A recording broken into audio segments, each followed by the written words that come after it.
ഒരുപാട് പേരുടെ കണ്ണീരിൻ്റെയും ചോരയുടെയും ത്യാഗത്തിൻ്റെയൊക്കെ പരിണത ഫലമായിട്ടാണ് നാം ഇന്ന് അനുഭവിച്ചുകൊണ്ടിരിക്കുന്ന സ്വാതന്ത്ര്യം നമുക്കിവിടെ കിട്ടിയത്. ആ സ്വാതന്ത്ര്യത്തിനെ ഒരു വാണമായിട്ട് ജീവിച്ച് ദുരുപയോഗം ചെയ്യാതിരിക്കുക എന്നൊരു അഭ്യർത്ഥിച്ചുകൊണ്ട് എല്ലാവർക്കും സ്വാതന്ത്ര്യ ദിനാശംസകൾ നേർന്നുകൊണ്ട് നമുക്ക് തുടങ്ങാം. Big boss Malayalam season 8 curtain raiser Agnipariksha തുടങ്ങിയിരിക്കുകയാണ്. ഇനി അങ്ങോട്ട് ഉത്സവത്തിൻ്റെ നാളുകളാണ്. ഇനി അങ്ങോട്ട് ആരൊക്കെ ഏറി പറത്തി വിടുന്നു, ആരൊക്കെ കിടന്ന് അങ്ങോട്ടും ഇങ്ങോട്ടും തെറി വിളിക്കുന്നു, എന്തൊക്കെയോ ഇവിടെ സംഭവിക്കുന്നു. ലാലേട്ടനെ തെറി വിളിക്കുന്നു, ബിഗ് ബോസിനെ ചീത്ത വിളിക്കുന്നു, ഏഷ്യനെറ്റിനെ പള്ളു വിളിക്കുന്നു. എന്തൊക്കെ ഇനി കാണാൻ കിടക്കുന്നുണ്ട്. 3 ദിവസം അങ്ങോട്ടും ഇങ്ങോട്ടും ചെളിയും മാറി എറിഞ്ഞ് അപരാധങ്ങളെല്ലാം പറയണതെല്ലാം പറഞ്ഞു കഴിഞ്ഞിട്ട് എല്ലാവരും കൂടി ക്രിക്കറ്റ് കളിച്ചിട്ട് ക്ഷീണിച്ച് വന്നിരിക്കും പോലെ ഇരുന്ന് ഒരു സ്ലീപ്പർ സെൽസായിട്ട് പിന്നെ ഉറങ്ങും. പിന്നെ അവരെ എഴുത്തങ്ങളൊന്നും കാണൂല. കുറച്ച് പേര് അവിടെ ചെറിയ പൊട്ടലും ചീറ്റലും ആയിട്ടൊക്കെ നടക്കും. പിന്നെ അങ്ങ് ഒതുങ്ങിയിട്ട് എല്ലാം ഇങ്ങനെ ഉറങ്ങി കിടന്നിട്ട് അടുത്ത സീസൺ വരുമ്പം ദാ വരുന്നു എന്ന് പറഞ്ഞുകൊണ്ട് എഴുതി വരും. ഇതെല്ലാം സീസണിലും കാണുന്നത് തന്നെ നമുക്കിപ്പോൾ ശീലമായിപ്പോയി. അങ്ങനെ ഈ സീസണിൻ്റെ ഒരു പ്രത്യേകത, കോമണേഴ്സ് കഴിഞ്ഞ തവണ അനീഷ് എന്ന് പറഞ്ഞപ്പോൾ എല്ലാവരും പുച്ഛിച്ചു. കോമണേഴ്സിന് കൂടുതൽ അവസരം കൊടുക്കണമെന്ന് പറഞ്ഞപ്പോൾ നല്ലൊരു തീരുമാനമാണല്ലോ എന്നും പറഞ്ഞ് 40 പേർക്ക് ഒരു എൻട്രി കൊടുത്തിരിക്കുകയാണ് ബിഗ് ബോസ്. അതിൽ 20 പേരെയാണ് ഇപ്പം സെലക്ട് ചെയ്തിരിക്കുന്നത്. ബാക്കിയുള്ളവരെ ചവിട്ടി പുറത്താക്കിയൊന്നുമില്ല, അവർക്ക് ചാൻസ് കൊടുക്കും. അത് ശരിയല്ലല്ലോ. അത് ഈ മറ്റേ ഇതാണ് ഞെട്ടില്ല വട്ടല പപ്പടം ഇത് വെച്ചിട്ടാണ് ബിഗ് ബോസിലേക്കുള്ള ആൾക്കാരെ സെലക്ട് ചെയ്യണം. അങ്ങനെയൊന്നുമല്ല, 20 പേർക്കും ചാൻസ് കൊടുക്കും. അപ്പോൾ ഇന്ന് രാത്രി 9 മണിക്കാണ് വരുന്നതെന്ന് പറഞ്ഞെങ്കിലും വെളുപ്പിന് 12 മണിക്ക് തന്നെ സാധനം ഇങ്ങെത്തി, നമ്മൾ കണ്ടു. അപ്പോൾ അതിൻ്റെ റിയാക്ഷനാണ് ഇവിടെ പറയാൻ പോണത്. അപ്പോൾ ഇതൊരു നല്ലൊരു കാര്യമാണ്. കാരണം കോമണേഴ്സ് എന്ന് പറയുമ്പം അവർക്ക് ഒരു പ്രിവിലേജ് മുമ്പ് കാണത്തില്ല. പബ്ലിക്കിന് ഇവരാരെന്ന് പഠിക്കാനുള്ള സമയം കിട്ടൂല. ബാക്കി ഓൾറെഡി പ്രിവിലേജ്ഡ് ആയിട്ട് ഫാൻ ബേസ് ഉള്ള ആൾക്കാർക്ക് അറിയാമെന്നുള്ള ആൾക്കാർക്ക് അപ്പോൾ ഒരു മുൻഗണന കിട്ടും. വളരെ കഷ്ടപ്പെട്ട് മാത്രമേ ഒരു കോമണറിന് കയറി വരാൻ പറ്റത്തുള്ളൂ. ആ ഒരു അസമത്വം അവിടെ ഉണ്ട്. ഇങ്ങനൊരു സാധനം വന്നു കഴിഞ്ഞാൽ ഈ കോമണേഴ്സായിട്ട് വരുന്നവർക്ക് തന്നെ ആൾക്കാർക്ക് അതിന് മുമ്പേ ഫെമിലിയർ ആവുകയും ഇവരുടെ ക്യാരക്ടർ എന്താണെന്ന് മനസ്സിലാവും. കുറേ പേർക്ക് ഇഷ്ടം തോന്നാനുള്ള സാധ്യതയുണ്ട്. അപ്പം ഇവരും വരുന്ന സെലിബ്രിറ്റീസൊക്കെ ഒരേ തരത്തിൽപ്പെട്ടവരായിട്ട് ആൾക്കാർക്ക് കാണാൻ പറ്റും എന്നുള്ളതാണ് ഇതിൻ്റെ ഒരു പ്ലസ് എന്ന് പറയുന്നത്. അപ്പോൾ നമുക്ക് ഇന്നത്തെ പരിപാടിയിലേക്ക് പോകാം. 12 മണിക്ക് പരിപാടി തുടങ്ങി. മട്ടനാട് മട്ടവടിയരി presence big boss season 8 present ആണെന്നാണ്. അങ്ങനെയാണ് നമ്മൾ റനീഷ റഹ്മാൻ വന്ന് പറഞ്ഞത്. അപ്പോൾ നമുക്ക് 3 അഗ്നിഗോളങ്ങളെ സ്വീകരിക്കാം. 3 പേരെ പൊരുതി തോറ്റ് നിഴല് പോലെ യുദ്ധം ചെയ്ത് രഞ്ജിനി ഹരിദാസൊക്കെ ഫൈനൽ വരെയൊക്കെ വന്നതെന്തോ എന്തിനാ. അങ്ങനെ 3 ജഡ്ജസ്, ഒന്ന് റിയാസ് സലീം, പിന്നെ നമ്മുടെ അഖിൽ മാരാർ, പിന്നെ രഞ്ജിനി ഹരിദാസ്. 3 പേരും ഇങ്ങനെ വട്ടത്തിൽ കറങ്ങുന്നു, നീളത്തിൽ കറങ്ങുന്നു, ഇതിങ്ങനെ കാണിക്കുന്നു. എന്നിട്ട് ഓരോരുത്തർക്കും ഓരോ ഇത് കൊടുക്കുകയാണ്. ഫസ്റ്റ് റിയാസിനെ ഒരു പാട്ടിട്ട് വിളിക്കുകയാണ്. എക്കമ്മ എക്ക അക്കച്ചി എന്നൊക്കെ പറഞ്ഞിട്ടുള്ള എന്തോ ഒരു പാട്ടിട്ട് റിയാസിനെ ഇങ്ങനെ വിളിച്ചുകൊണ്ടിരുന്നു. റിയാസ് വന്ന് നിന്നിട്ട് പഴയതുപോലത്തെ ഇംഗ്ലീഷ് മലയാളം കലർന്ന രീതിയിൽ എക്സ്പ്രഷൻ ഉണ്ട്, എന്തൊക്കെയോ തള്ളിയിട്ട് പോകുന്നുണ്ട്. അതിനുമുമ്പേ കുറേ നേരം റനീഷയുടെ പറഞ്ഞിട്ട് പോകുന്നുണ്ടായിരുന്നു. രണ്ടാമത് അടുത്ത പാട്ടിട്ട് അഖിൽ മാരാറിനെ വിളിക്കുകയാണ്. അഴുക്ക ചന്തിമ എന്നൊക്കെ പറഞ്ഞുകൊണ്ടൊക്കെ ഉള്ള പാട്ട് അഖിൽ മാരാർ വരുന്നു. അഖിൽ മാരാർ 2020 രാജിവെച്ച് 20 ആൾക്കാരെ സെലക്ട് ചെയ്ത് ബിഗ് ബോസിലേക്ക് പറഞ്ഞു വിടാനുള്ള ഒരു ഉദ്യമം ഏറ്റെടുത്തിരിക്കുകയാണ് ഇപ്പോൾ പുതിയതായിട്ട്. അടുത്ത് രഞ്ജിനിയെ വിളിക്കുകയാണ്. രഞ്ജിനിക്ക് കാസാകൂസ അങ്ങനെ എന്തൊരു പാട്ടാണ് ഇട്ട് കൊടുത്തത്. അങ്ങനെ ഓരോരുത്തർക്കും ചോദിക്കുന്നു, എന്താണ് ബിഗ് ബോസിനെ കുറിച്ചുള്ള നിങ്ങളുടെ അഭിപ്രായം? മാരാർക്ക് നല്ല അഭിപ്രായമാണ്. സീസൺ 6 ബിഗ് ബോസിനെയും ഏഷ്യനെറ്റിനെയൊക്കെ നിലം തൊടാതെ പള്ളു വിളിച്ചിടന്ന ആളാണ് മാരാർ. ഇപ്പം ജഡ്ജിയായിട്ട് പോയിരിക്കുന്നുണ്ട്. വിധിയുടെ വിളയാട്ടം. അങ്ങനെ മാരാർ പിന്നെ പറയുന്നുണ്ട്, ഏതൊരു മലയാളിക്കും ഒരു സെലിബ്രിറ്റിയായി മാറാനുള്ള സുവർണ്ണ അവസരമാണ് ബിഗ് ബോസ്. അതെ, അവർ ആദ്യം സെലിബ്രിറ്റിയായി മാറുന്നു, പിന്നെ കുറച്ച് ദിവസം കഴിഞ്ഞിട്ട് ഒരു വാണമായി മാറുന്നു, പിന്നെ എവിടെയോ വിസ്മൃതിയിലേക്ക് മറഞ്ഞു പോകുന്നു. ഇതാണ് ഇവിടെ സ്ഥിരമായിട്ട് കണ്ടുവരുന്നത്. കുറേ സീസൺ ആയല്ലാണേ. ആദ്യം ഒരു ബഹളമൊക്കെ കാണും, കുറച്ച് ഉൾക്കാരൊക്കെ കിട്ടും. പിന്നെ അങ്ങോട്ട് എങ്ങനെയെങ്കിലും ലൈറ്റ് നിൽക്കാൻ വേണ്ടിയിട്ട് എന്തെങ്കിലുമൊക്കെ കാണിച്ചു കൂട്ടിക്കും. അതിനിടയ്ക്ക് വാണമാവും. അങ്ങനെ അതങ്ങ് പോകും. ഇതൊരു ഒരു കുഞ്ഞ് ജനിച്ച് വളർന്ന് വയസ്സായി മരിക്കും എന്ന് പറയുമ്പോൾ ഇതുപോലെ അങ്ങ് നടന്നു വയ്ക്കോളും ഈ ഒരു കാര്യം. അങ്ങനെ അപ്പോൾ അടുത്ത് 40 പേരെ പിടിച്ചേർത്തിട്ടുണ്ട്. 30 പേരെ എന്തോ ഓഡിഷൻ ചെയ്ത് തിരഞ്ഞെടുത്തത്. 5 പേരെ ഐജി പേരെ വേറെ മുഞ്ചിയ ആരൊക്കെ വെച്ച് സെലക്ട് ചെയ്ത് 40 പേരെ തിരഞ്ഞെടുത്ത് വെച്ചിട്ടുണ്ട്. അപ്പോൾ ഇവർക്ക് ടാസ്ക് കൊടുക്കുകയാണ്. കഠിനമായ ടാസ്ക്കാണ്. ഒരു താക്കോലിൽ ഒരു ക്ലൂ കാണും. ആ ക്ലൂ ഉള്ളതും ഉണ്ടാവും, ഇല്ലാത്തതും ഉണ്ടാവും. ക്ലൂ ഉള്ളത് കിട്ടണവർ ഭാഗ്യവന്മാർ.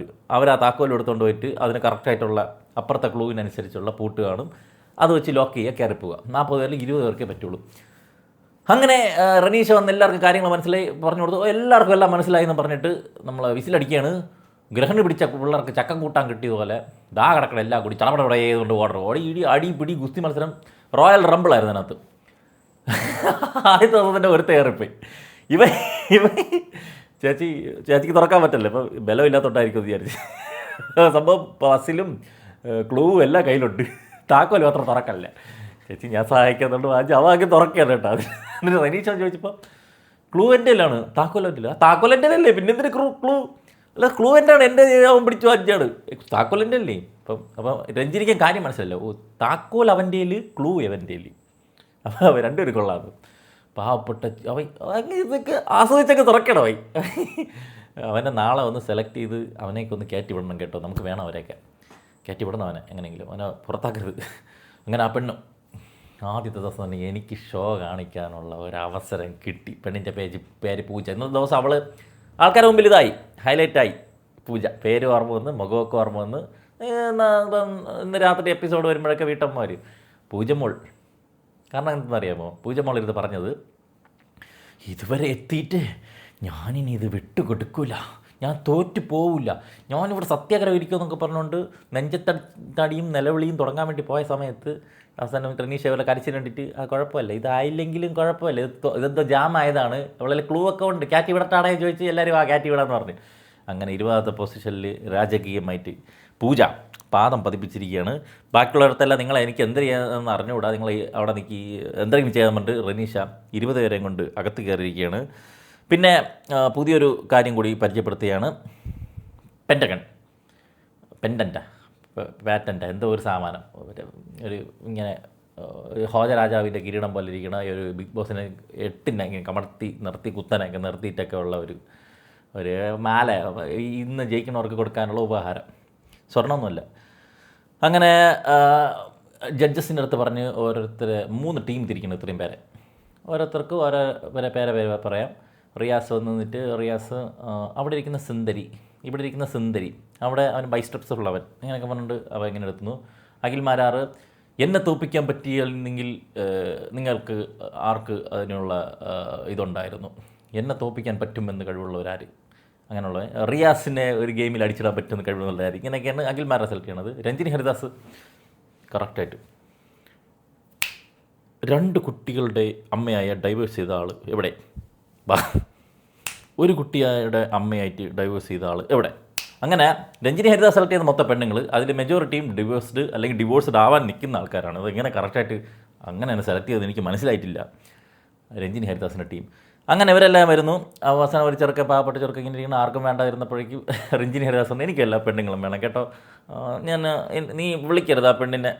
റിയാസ് ഓക്കെ എന്നാൽ ശരി, പെണ്ണുങ്ങളൊരു കാര്യം എൻ്റെ അടുത്ത് പറഞ്ഞാൽ എനിക്ക് കേൾക്കാതിരിക്കാൻ പറ്റില്ല, എടുത്തോ എന്നുകൊണ്ട് ഒരു ആണും ഒരു പെണ്ണും ഉണ്ടായിരുന്നതിന് ആ പെണ്ണിനെ രഞ്ജിനി ഹരിദാസ് കൊടുത്തിട്ട് ആർക്കും വേണ്ടായിരുന്ന പ്രണവ് എന്നുള്ള തിരുവനന്തപുരത്ത് ആറ്റിങ്ങളുള്ള ചെറുക്കനെ, മുടിയും വളർത്തിയിരിക്കുന്ന ചെറുക്കനെ റിയാസ് അങ്ങടുത്ത് നീവാന്നുണ്ട്. അവൻ വിഷമത്തോടെ പോയിട്ടുണ്ടായിരുന്നു. അങ്ങനെ ഓരോരുത്തരായിട്ട് പരിചയപ്പെടാൻ പറഞ്ഞു. ആദ്യം വന്നത് ആർ ജെ അനഘ ആണ് ആദ്യം സംസാരിച്ചത്. അത് കഴിഞ്ഞിട്ട് രഷ പാലത്തിങ്കൽ ഫ്രം ലണ്ടൻ, മലയാളം കരച്ച് അറിയാം പറയുന്നുണ്ട്. പൂജ വന്നിട്ട് ആദ്യം എന്നെ പറയണത്, ഞാൻ കരയും, എനിക്ക് വിഷമം വന്നാൽ ഞാൻ കരയും, പെട്ടെന്ന് ഞാൻ ശരിയാകും, പക്ഷേ എന്നെ കരച്ചിലുള്ളിൽ ആരും വേണം വിളിച്ചോട്ടെ, പക്ഷെ ഞാൻ കരയും. കഴിഞ്ഞ സീസണൊക്കെ കണ്ടല്ലേ, എല്ലാ തവണയും ചക്ക വീണ് പോയി ചാവൂല കേട്ടാ പൂച്ചമ്മളെ. അതിതാ കഴിഞ്ഞ അങ്ങ് കയറണമല്ലോ, എന്നിട്ടല്ലേ ബാക്കി. ശരി, പക്ഷേ പൂജയൊക്കെ കയറ്റിവിടുമെന്ന് എനിക്ക് തോന്നുന്നു. കാര്യം ആദ്യം തന്നെ പൂജയ്ക്കൊക്കെ ഒരു കുറച്ച് ഫാമിലി ഓഡിയൻസിൻ്റെ ബാക്കപ്പൊക്കെ വരാനുള്ള സാധ്യതയുണ്ട്. ഇവൾ കൊള്ളാം ഇട്ടിരുന്ന നല്ലതാണെന്ന് ഏഷ്യന് ചിലപ്പോൾ തോന്നിയേക്കാം. അടുത്ത് ഷിബിന എന്നൊരു കുട്ടി വരികയാണ്. ബ്രൗണിഷാണ്. എനിക്ക് ഈ കളർ വെച്ചിട്ട് എനിക്ക് മുന്നേറാൻ പറ്റില്ല എന്നൊക്കെ ഉള്ള ഇതിന് എല്ലാവരും ഞാൻ കാണിച്ചു കൊടുക്കണം. എനിക്ക് കിട്ടിയ ബുള്ളിങ്ങും അതിനൊക്കെ എതിരെയുള്ള അച്ചീവ്മെൻറ്റാണ് ഞാനിപ്പോൾ നേടിയിരിക്കുന്നത്. ബ്രൗൺ കളർ എന്ന് പറഞ്ഞിട്ട് നമ്മളെ ക്ലാസ്സിലൊക്കെ നമ്മളിങ്ങനെ ചെയ്യില്ലേ, ഏതെങ്കിലും ഒരു കൊച്ചു ബ്രൗൺ കളർ ആകുമ്പോൾ ബ്രൗൺ കളർ എന്ന് പറഞ്ഞ് നമ്മൾ കളിയാക്കും. കേരളത്തിലൊക്കെ അങ്ങനെ, ഞാൻ പഠിച്ചിടത്തൊക്കെ അങ്ങനെ കേട്ടോ, എല്ലാവരും ബ്രൗൺ കളർ ആൾക്കാർ മനുഷ്യരായിട്ടുള്ള നമ്മൾ കൂട്ടില്ല ഉണ്ടല്ലേ. നമ്മൾ അകത്ത് കയറിയിട്ട് ഇതൊക്കെ ഇറക്കിയാൽ പോരെ മോളെ, ഇപ്പോഴേ വേണോ ഇതൊക്കെ? നിനക്ക് കഴിവുണ്ടെങ്കിൽ നീ കയറിപ്പോ, നിൻ്റെ ബ്രൗൺ ആണോ നീലയാണോ പച്ചയാണോ എന്നൊന്നും ആരും നോക്കിയൊന്നുമില്ല. ഇവിടെ കലാപമണിയൊക്കെ ഇവിടെയാണ് ആൾക്കാർ കൊണ്ടു കിടക്കുന്നത്, മനസ്സിലായ എൻ്റെ ഇടയിൽ കൂടി. ശരി, അത് കണ്ടപ്പോൾ റിയാസിനും super. അടുത്താര്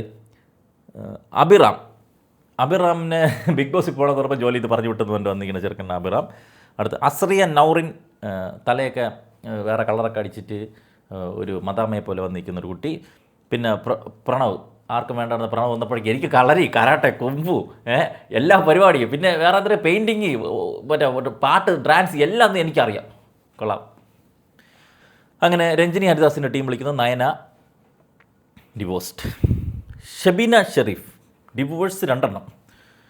Saritha I am a advocate, fighting for divorce. പിന്നെ വർഷ അന്ന വിജയ്, സാഗറിലെ ജാക്കിയെ പോലെ വർഷ അന്ന വിജയ് എന്നാണ് വർഷ അന്ന വിജയ് പറയുന്നത്. അപ്പോൾ ഇങ്ങനെ പറഞ്ഞപ്പോഴേക്കും നിങ്ങൾ ഫേവറേറ്റ് ആരായിരുന്നു ബിഗ് ബോസിൽ? എൻ്റെ ഫേവറേറ്റ് രഞ്ജിനി ഹരിദാസാണ്. രഞ്ജിനി ഹരിദാസ് മറ്റേ പേപ്പർ ഇരിക്കട്ടെ അവരൊക്കെ എഴുതി കൊടുത്തത്. അങ്ങനെയല്ലല്ലോ ഇല്ലാത്തിറക്കണേ അല്ലേ. രഞ്ജിനിയുടെ സീസൺ തന്നെ ഉണ്ടായിരുന്ന പേളിയാണ് ഇത് വെച്ചിട്ട്. പേളിയുള്ള സീസണിൽ ഇപ്പോൾ പറഞ്ഞ രഞ്ജിനിയാണ് ഫേവറേറ്റ്, പക്ഷേ എഴുതി വെച്ചിരിക്കുന്നത് പേളി എന്നാണ് എഴുതി വെച്ചിരിക്കുന്നത്. ആണോ? എനിക്കത് ഓർമ്മയില്ല കേട്ടോ, വേറെ ആരെങ്കിലും എഴുതി വെച്ചായിരിക്കും. ദൈവമേ, ഈ ഭൂമി വളർന്നു താഴോട്ട് പോയിരുന്നെങ്കിൽ എന്നായിരിക്കും നമ്മുടെ വർഷ അന്ന വിജയ്. വലിയ മാസക്കിട്ട് വന്നതാണ്. അടുത്തത് രചന എന്നൊരു കുട്ടിയാണ്. വേറെ കഥയൊന്നും എനിക്ക് ഓർമ്മയില്ലാത്തതുകൊണ്ട് ഞാൻ വേറെ ഒന്നും പറയുന്നില്ല. പിന്നെ ആരാധ്യ എന്നോ ട്രിവാൻഡ്രത്തിലോട്ടൊരു കൊച്ചാണ്, 18 വയസ്സുള്ള കുട്ടി. എനിക്ക് കഷ്ടപ്പെട്ടത് എൻ്റെ അമ്മ, എൻ്റെ അച്ഛനും അമ്മയും ഒരുപാട് കഷ്ടപ്പെട്ടാണ്. ഇതിനകത്ത് കയറി നിങ്ങളെ കഥ പറയാനൊക്കെ ഉള്ള അവസരം കിട്ടും. ഇനി അത് കിട്ടില്ല എന്നുള്ള ഒരു ധൈര്യം ഇല്ലാത്തതുകൊണ്ടാണോ ഇപ്പോഴേ തന്നെ കരഞ്ഞ്? എന്തായാലും വന്നില്ലേ, കുറച്ച് ബിഗ് ബോസ് എന്ന് പറയുമ്പോൾ കുറച്ച് കരച്ചിലൊക്കെ വേണമല്ലോ. കരഞ്ഞിട്ട് പോകാമെന്ന് വിചാരിച്ച് കരഞ്ഞാണെന്ന് തോന്നും, പാവം. അടുത്ത് പാർവതി എന്നൊരു കുട്ടിയുണ്ട്, അതും തിരുവനന്തപുരം ആറ്റിങ്ങൽ നിന്നുള്ളതാണ്. അവർക്കുള്ള ഒരു ടാസ്ക് കൊടുത്തിരിക്കുകയാണ്. കുളങ്കര എന്നാണ് നമ്മളൊക്കെ അറിയാമെന്നുള്ള ടാസ്ക്. ഒരു ഫാഷൻ പേരിട്ടിട്ട് അഖിൽ മാരാറ്, രഞ്ജിനി ഹരിദാസ് എന്നൊക്കെ വിളിക്കും. രഞ്ജിനി എന്ന് വിളിച്ച് ഇടത്തോട്ട് ചാടണം, റിയാസ് എന്ന് വിളിച്ചാൽ വലത്തോട്ട് ചാടണം, അഖിൽ മാരാർ എന്ന് വിളിച്ചാൽ കഴിഞ്ഞാൽ നേരെ നിൽക്കണം, റനീഷ എന്ന് പറഞ്ഞു കഴിഞ്ഞാൽ ബാക്കിലോട്ട് ചാടണം. ഇത് സംഭവം കുളങ്കര തന്നെ. പാവം അക്ബർ ഇക്കയൊക്കെ നമ്മൾ മിസ് ചെയ്യണം. എല്ലാ ദിവസവും വന്നത് കുളങ്കര. ഈ രോമർക്ക് ടാസ്ക് ഒന്നും കൊടുക്കാൻ ഇല്ലാത്തതുകൊണ്ട് അങ്ങനെ ഇരുന്ന് ഡെയിലി കുളങ്കര ഉണ്ടാക്കി കളിച്ചുകൊണ്ടിരുന്ന മനുഷ്യനായിരുന്നു. ഇപ്പോൾ എവിടെയാണോ എന്തോ. അപ്പം അതിലും നമ്മുടെ തിരുവനന്തപുരത്ത് നിന്നുള്ള പാർവതി ജയിച്ച് മറ്റേ പെഡന്റ് സ്വന്തമാക്കി കൊണ്ടുപോയി. തിരുവനന്തപുരം 2 പേരായോട്ടാ, 2 പേര് മാത്രമല്ല, അടുത്ത ഇതിലും തിരുവനന്തപുരത്തുള്ളവരെന്നെ ജയിച്ചത്. എനിക്ക് വയ്യ, ആദ്യത്തെ ദിവസം മുതൽ തിരുവനന്തപുരത്തുള്ള പിള്ളേരൊക്കെ തൂക്കി. അപ്പോൾ അടുത്ത ടീം വിളിക്കുകയാണ്, അഖിൽ മാരാറിൻ്റെ ടീം. എൽദോ നിലപാടാണ് മെയിൻ എന്നും പറഞ്ഞിട്ട് ഇവിടുത്തെ ഏതോ സഖാവാണെന്ന് തോന്നുന്നു. ആ രീതിയിൽ ജെയ്ക്കൊക്കെ ഇരുന്ന് പറയും പോലെ ഇരുന്ന് പറയണം. ഭയങ്കര മറ്റേ ആടില്ല ചെമ്പമിനൊന്നും ഇത് പറയുമല്ല, വെടികൊണ്ടൊക്കെ നേരെ എന്നൊക്കെ പറഞ്ഞ ആ ലെവലിൽ സംസാരമായിരുന്നു. പക്ഷെ അവന് കിട്ടിയത് 9 ബോൾ. പിന്നെ അമൽ മോഹൻ അടുത്ത പയ്യൻ. പിന്നെ ഷിജിൻ വെള്ളറട, അതിൻ്റെ അപ്പുറത്തുള്ള വെള്ളറട, തിരുവനന്തപുരത്തുള്ളതാണ്. അവനാണ് കേട്ടോ ആ റൗണ്ട് ജയിച്ചത്. പിന്നെ വിജു തോമസ് എന്നുള്ള ഒരു പയ്യൻ. പിന്നെ ഷാനോ തോമസ്, അതൊന്നും വേറെ ലീഗ് സംസാരമാണ്. സുരേഷ് ഗോപിയുടെ 2ാമത്തെ മനെ പോലെ വേറെ റേഞ്ചാണ്. എനിക്ക് ഇമോഷണലി ഒന്നും ഞാൻ ബ്രേക്ക് ആവത്തില്ല. എനിക്ക് ആരെയും ഒരു കമ്മിറ്റ്മെൻറ്റും ഇല്ല. അങ്ങനത്തെ ഒരു ഭയങ്കര ബോൾഡാണ്, മറ്റതാണ് മറിച്ചാണ് തേങ്ങയാണെന്നൊക്കെയാണ് പറഞ്ഞിട്ട് അവന് കിട്ടിയത് 8 പോയിൻറ്റ്. 8 ബോളാണ് അവന് ഇടാൻ പറ്റിയത്. ഇവരെ ഒന്നും പുറത്ത് കളയല്ലേ, അവനെ എനിക്ക് വേണം, അവനെ ആ ഭൂമിയിലേക്ക് ഒന്ന് ഇറക്കി തരണം, ദൈവീന്ന് പറഞ്ഞു വിടല്ലേ നിങ്ങൾ. അടുത്ത് പിന്നെ ഉള്ളത് ആരായിരുന്നു? അവന് മൾട്ടിപ്പിൾ പേഴ്സണാലിറ്റി ഡിസോർഡറും കൂടി ഉണ്ടെന്നൊക്കെയാണ് അവൻ പറയണത്. പിന്നെ അപർണ. അങ്ങനെ ആ ടാസ്ക് ഷിജിൻ പടപടമായിട്ട് ബാക്കി 8-9 കിട്ടുമ്പോൾ ചെറുക്ക 22-23 എങ്ങാണ്ടോ തൂക്കിയിട്ടുണ്ടായിരുന്നു. അങ്ങനെ ഇന്നത്തെ ദിവസം കഴിഞ്ഞു. നാളെ ബാക്കി ഈ പുറത്ത് നിർത്തിയിരിക്കുന്ന വന്ദേ മുകുന്ദഹരെ ടീമുകളൊക്കെ പിടിച്ച് നാളെ ടാസ്ക് കൊടുക്കുന്നതായിരിക്കും. ഇതിൽ റിയാസ് മൊത്തത്തിൽ ഒരു വലിയ ഫ്രണ്ടിലോട്ട് വരാതെ ഒതുങ്ങിക്കൂടി ഇരിക്കും പോലെ തോന്നി, എന്തോ കംഫർട്ടബിൾ അല്ലാന്ന് തോന്നുന്നു. രഞ്ജിനി ഹരിദാസ് ആവശ്യത്തിന് അനാവശ്യത്തിന് ഇങ്ങനെ ശബ്ദം ഉയർത്തിക്കൊണ്ടിരിക്കുകയായിരുന്നു. അഖിൽ മാരാർ കുഴപ്പമൊന്നുമില്ലാതെ നന്നായിട്ട് ഹാൻഡിൽ ചെയ്ത് കുറച്ച് തമാശയൊക്കെ പറഞ്ഞ് ലൈവാക്കി നിർത്തിക്കൊണ്ട് പോയിരുന്നു. റനീഷയുടെ ആങ്കറിങ് കൊള്ളായിരുന്നു. ബാക്കി നമുക്ക് നാളെ കാണാം. ഇതൊക്കെ തന്നെയാണ് എൻ്റെ ഓണം.